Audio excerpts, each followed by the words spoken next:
Hello and welcome to episode 2 of the Department of Energy Office of Legacy Management 20-year anniversary podcast. I am Taylor Whalen and I serve as the Museum Collections Specialist and Historian for RSI ENTech, a contractor to the Legacy Management. During this 4-part podcast, we will discuss the past, present, and future of the Office of Legacy Management with key staff. Today I'll be chatting with Tania Smith Taylor, Technical Director for Long-Term Stewardship. Thanks for joining me today, Tania. Thank you. So to start out, if you could just give me a little bit about your background and experience before joining DOE. Okay. So I went to college and got a scholarship for industrial engineering technology, and then quickly switched over to civil, because civil really is the first environmental engineers. I was introduced to DOE, however, while I was in grad school. I was under a grant program. I got an opportunity, one, to get my degree and have it paid for, but also do 2 practical internships with DOE, one at headquarters and one at Savannah River site. So when I first came, my first job was with Department of Energy. It was at the Savannah River site, and it was in the environmental restoration program. EM had, pretty much was kind of newly stood up in the department at that time. And I was one of the new peons in the program. So what did you do at headquarters then for your internship? So at headquarters, the internship, that was pretty interesting. At that time, they were trying to figure out how they were going to D&D facilities. So specifically, I actually went to Hanford.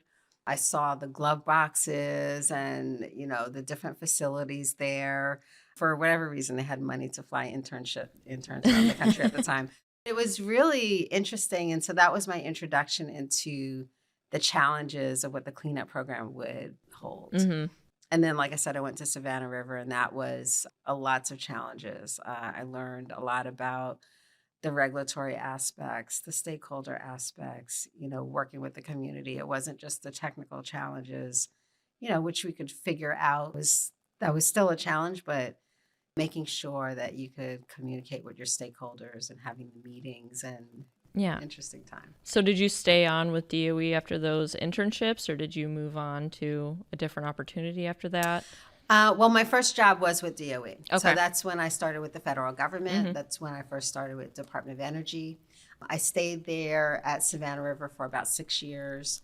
I left and worked with the Corps of Engineers in Germany and stayed there for about 8. And then my former supervisor that I had worked for at Savannah River had since come to headquarters. The Department of Energy and Environmental Management had gotten Recovery Act money. And so I left Germany and came to headquarters, DOE, in EM, and stayed with them until I came over to LM. Did you come over to LM at its beginning in 2003? No. I came to LM in 2016, I believe. And at that time, I first was introduced to LM. I was on a detail, actually. I was with EM and I worked with LM. We did a joint initiative called the Asset Revitalization Initiative. And that was where we were looking at how do we reuse all the assets, especially for the sites that were being cleaned up, and working with the communities. What were the barriers? What were the opportunities? So that was my first introduction to LM. And then in 2016, I came over as the site operations director. And that was where I was responsible for all of the field operations in LM. After that, I was that site operations director for about 1.5 years. During that time, we had this concept where we would switch the 2 directors between the business ops and the site ops. So I switched over to business ops. And then our new director, Carmelo Melendez, came in. He said, let's not do that anymore. So I stayed the business ops director for quite some time, since I think that was 2017 up until recently. All right. So you've served in a few roles in LM, got a little sampling of a little bit of everything. So then you moved in and you're technical director for long-term stewardship. So what are your responsibilities in this role? So I've been in this role since January. So still sort of learning it and actually shaping it. It's a new role that we've started in LM to basically really put a little bit more robustness and some emphasis on how we use technologies to meet the challenges that we're having for long-term surveillance and maintenance. It includes working with the laboratories. LM has had relationships with some specific laboratories within our network, but this now relationship is formalized and we have more engagement with all 17 labs. So we work specifically with Savannah Riverside as our lead lab, who does, has lots of expertise in applied science and technology for environmental programs. But they help us identify experts within all the other labs to meet some challenges. So we've worked on climate initiatives, looking at the resiliency of our sites as we move forward in climate change. There's been challenges with just the performance of some of our disposal cells that we've had the labs looked at. They've even looked at some things regarding like stakeholder concerns and how we do our institutional controls and whether they're going to meet the need for ensuring that the sites are safe. So it's been a good relationship. Yeah. So for someone who is not super familiar with legacy management, what does long-term stewardship mean? Yes, so long-term stewardship is basically after a site is cleaned up. When you're dealing with radiological contaminants, clean does not necessarily mean gone. And so we are dealing with materials that pose some risk for could be thousands of years. And so many of the cleanup remedies have a disposal cell where some of these wastes are put into a safe condition. And the purpose of legacy management is to maintain that safety of those sites. So there's a number of ways that we do that, and it depends on how the cleanup was done and what we have. So you brought up stakeholder engagement, climate change. What are some other challenges that LM faces in regard to long-term stewardship, since this is an issue that is going to be, years and years that we're going to be dealing with? Yeah. So what we're seeing is a lot of our sites, there were models. These are, a lot of the cleanup, it was first of a kind. We were early in the process. And so there were models that were done about how long the disposal caps would last, when they would need maintenance, patterns of erosion, et cetera. And so we are seeing that if you think of these as facilities, they are aging a little bit faster than what the models were originally predicted. And so we're basically testing real time. And if you think of our disposal cells as, say a facility like a house, for 40 years or 30 years, you have to replace the roof. Right, you have upkeep. to, do some upkeep. So we've been doing the maintenance, but some of the climate conditions and some of the severe weather events, we are seeing where, that roof needs some repair sooner than what predicted. Right. When you put it in terms of a house, it makes a lot of sense, fixing it. All right, so we are going to take a quick commercial break, and then we're going to talk about LM's programs. For more information on LM's programs, check out our webpage at energy.gov/LM and click on Programs. LM has over 100 sites that fall within various programs, so can you talk about the different types of programs that are within LM? Yeah, so we have many. Actually, LM gets its sites from 3 main entities. So first of all, there's the Office of Environmental Management, which is DOE. That's where I came from. And most of those sites are regulated under or cleaned up under RCRA or CERCLA or some combination. There are some that come over from EM that are cleaned up under what they call consent agreements or consent orders, which are state regulated. So there's a variety there. Included in that are, so we've got the Record Circular program, there's the Plowshare program, so there's some programs there. The other ones come over from the Corps of Engineers under the FUSRAP program, which is the formerly utilized Sites Remedial Action Program. I once heard that was a horrible sounding acronym. And those are also cleaned up under CERCLA regulations, but they're sites that are primarily within urban areas. At one time, EM cleaned up those sites, but it was decided that the Corps of Engineers was able to manage those better, the cleanup of those. Then we also have a lot of sites under the UMTRCA program, which are cleaned up by private licensees under NRC regulations, the UMTRCA regulations. Those are formally sites that are mine processing, or mill tailing, uranium mill tailing sites. And so there's quite a number of those. And LM manages all of them, sustainably and for however long we have to do it. Do certain locations specify a certain program, or the programs are kind of all over? Like, does the Southwest usually have a certain type of program? Yeah, most of the UMTRCA sites are in the West and Midwest, Utah, Nevada, New Mexico, so all of those states, because that's where a lot of the uranium mines were. Right. And that's where the processing and milling and all of that was done. The FUSRAP sites, a lot of those are kind of all over the country, but there are quite a few in the Northeast. A lot of them are associated with uranium coming into the United States for the purpose of use for weapons productions. And so there's different sites associated with that. And then the circular record sites are all over the country. So if you look at the environmental management sites that are, in existence today, they're all throughout the country. The big ones, are your Hanford, your Savannah River. Right. The ones that we have are the Fernald, Rocky Flats, Weldon, Pinellas. So those are in different areas. And those were the large production sites.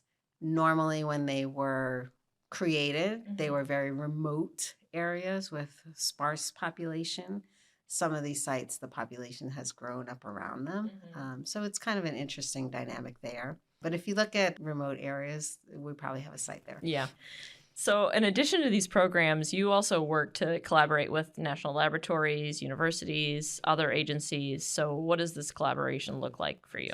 So for the national laboratories, we actually have a MOU with Savannah River Site to say that we're, going to work with them and that we want them to be our lead laboratory in a program called NLIMS, which is the Network of National Laboratories for Environmental Management and Legacy Management and Sustainability. There's so many acronyms you have to remember in this job. But anyway, basically it's a collaboration with LM and EM because Savannah River is the premier lab that has done environmental science and environmental work and supported both organizations.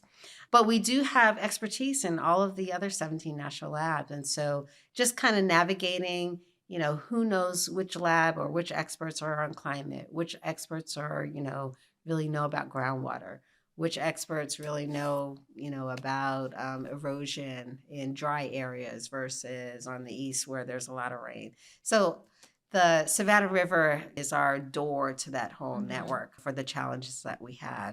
We also have relationships with universities. We have a relationship with FIU, Florida International University. We get interns from them. And then they collaborate on some projects that we use their data. And then we're building a relationship with tribal colleges near the sites that we have that are on mostly Navajo land. And so we're building that relationship, as we're ongoing over the next few years. So when LM works with these other agencies and their partners and stakeholders, how does LM prioritize these partnerships and what are their priorities with these partnerships? Our priority is safe management of our sites, making sure that the public is safe, making sure that the environment is safe, that the waste that we have disposed of in these sites, that we maintain that and keep the risk low. And so in terms of prioritizing those, that is our number one priority. But in terms of prioritizing sites of, how that risk is managed, we do have what we've started doing was looking at the risk in our sites and actually ranking them. And so there's different programmatic risks, whether it's a risk to the performance of the cell cover design. There might be some sites that have a higher regulatory risk where we think that there might be something with the regulations that, we might need some relief on or some relationships there that we have to really work on. There could be stakeholder risks where we have to really look at how that relationship with the community is held. And so there is a ranking of our sites, and we do have what we call our high-risk sites. And there were 5 that came out, which had different challenges. And those are some of the sites that we've used to form working groups with the laboratories to actually work with us on some of these issues. So how do you qualify that change, or how are you able to see that change with these high risk? So that's something that we're living now. So, for example, with the high risk site working groups, we started with 5. There's now 7. One is still one of the groups is still working. And once the reports came back, the teams were a combination of experts from the lab, our own site teams, which include our DOE and our LMS folks, as well as some of our stakeholders. And so they collaborated to say, okay, here's the challenges of the site, here's some of the recommendations. The reports have been taken back, and the teams are actually looking at those now. So this is still a real-time thing where they've all done them differently, but you can see where one of them, Monument Valley was one of them, where they looked and you can see the analysis. Okay, we're going to accept these recommendations. We're going to put this in their baseline. We're going to do this work. These other recommendations, we're not really sure if we can implement it in our time. It might be a little bit too expensive for us to do. It might be something that might actually be better for an office like environmental management to do, because it's a little bit more on technology development. And then some of the recommendations were, yeah, we were already thinking about doing this, and it validated it. So I think that it's real time with the site teams really looking at what those recommendations are and figuring out how to implement them. Interesting. So we've talked a lot about partnerships within the United States and within DOE. So can you talk a little bit about LM's role with international partners and how those partnerships are helping to address the universal global objective? Yep. So we have a relationship with the IAEA, the International Atomic Energy Agency. And they have a working group to look at long-term management of what they call legacy sites. And these are sites, a lot of them were they're either mines or they're sites where there's former uranium mill tailings that need to be disposed of, or where there was some processing. So very similar to the stuff that we're managing. And there has been, in the past, there was a lot of discussion about how to remediate these sites. But there's a lot of discussion now about, okay, what do you do after remediation? How do you, as we've seen, you can't clean up everything to being gone. Right. So how do you manage it? And what's the best way to do that program? And they're also realizing it's not just the technical management of, how do you monitor, what sampling do you take, but really, how are you engaging with your stakeholders? How are you managing your records? How are you communicating? How do you also enable reuse of some of these sites so that the communities who may be interested in economic development or also just knowledge base of what's going on at the site? And so those are some of the discussions that we're having. And there's different documents that they're looking at putting into place that we're helping to write and provide input to as part of the international working group. Is it primarily through that committee that you guys are working internationally with? Is it a large amount of other nations that you're working with in that community? Yes, it's primarily that committee. We also have a relationship with the Nuclear Energy Agency. They have a working group that is very focused on stakeholder engagement specifically. So we are working with them to actually right now, we're working with them on hosting a workshop where they would visit Fernald and Portsmouth. So that's pretty exciting, and that's upcoming. Through the IAEA, there's been a lot of discussions about reuse and just overall management of what they call a post-remediation program. Do these other nations have the same issues that LM is having, or are there some issues that are just very unique to the United States? They probably a yes and no. Yeah. They have a lot of issues of small spaces and trying to remediate. So that's similar to sites in our Food Art program, urban areas. We are definitely have a lot more experience because we've been at this for 20 years, where some of them are just starting. And the countries are at different stages. You have some countries that are really just trying to figure out how to clean up their sites. And then you have others that, they're really at the point, okay, we've started some post-remediation management, but we want to talk about other ideas they're seeing that we're doing. There's a lot in Portugal. They have a post-remediation management program where they're doing a lot of green space, similar to what we are doing at our sites, but there's some collaboration and discussion of how they're doing that and how we're doing it. That's been very interesting for us. Yeah, I bet. All right, we're going to take another commercial break, and then we're going to talk about the future of LM. For more information on LM sites, check out our webpage at energy.gov/LM and click on Sites. You've had various positions within DOE and LM, so from your perspective, how has LM grown throughout its 20-year history? So first of all, we've gone from 30 sites to 101. So that is huge. I was not in DOE when LM first was established. I was actually working at the Corps. But I followed from, my little seat overseas about what was going on with cleanup and how that was working. And I just have seen, in terms of LM itself, that maturity of being an organization that was really based on, what this person knew and that person knew, to really trying to figure out, okay, how do we make sure that we're carrying this knowledge base, this expertise, all of these things on into the future? And so that as people are moving, people are retiring. We're including myself, we're getting older, so you want to make sure that the organization and that all of the great things that we're doing, that legacy isn't just a legacy, but it just continues into the future of what you need to do and how you need to carry on. And so I really think that LM has done a great job in really finding ways to, and we're still working at it, but finding ways to really keep that legacy, that sustainable management, that knowledge base going on into the future. Very aptly named, legacy management. What are some of LM's accomplishments that you believe illustrate LM's value? A couple of things, and it still also has to do with relationships.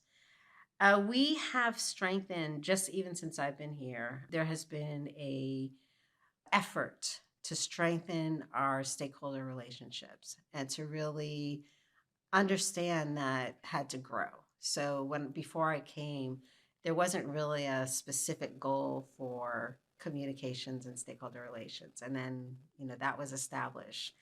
And when our new director, or our current director, Carmela Melendez, came in, we had a discussion, and he says, yes, we need to make sure that we are proactive. Ellen was always very good at, if you asked us, we would gladly give you any information that you wanted, but we weren't really putting ourselves out there. And that was probably the culture of DOE in general. But now we've got so many things. We've got, our Facebook page. We've got, and all of these things were things that people were a little bit nervous about. We're doing this podcast, so there's a lot of stuff that I think that we've grown. And I'm really proud of the fact that we're doing great work and we're highlighting it and talking about it and learning from other people, in that whole process. Talking with other people who work for LM, they have a lot of pride in the work that LM is doing, and stakeholder engagement is a big part of that, and being able to see the communities that are affected by LM. Absolutely. So looking towards the future, what are you most excited about for LM in another 20 years, 40 years? So I'm excited about the work that we have been doing in the technology field. I was doing a presentation last week at our all hands, and I let people know the word is out about the great work that LM is doing. And so it's interesting in this position that I'm in now, It started out small, but just over this past year, we've had so many people that wanted to, internationally, that want us to come and speak or want to have meetings and just really, talking about what we do. The work that we've done on ET covers and, having covers that are basically rock covers versus those that, have vegetation.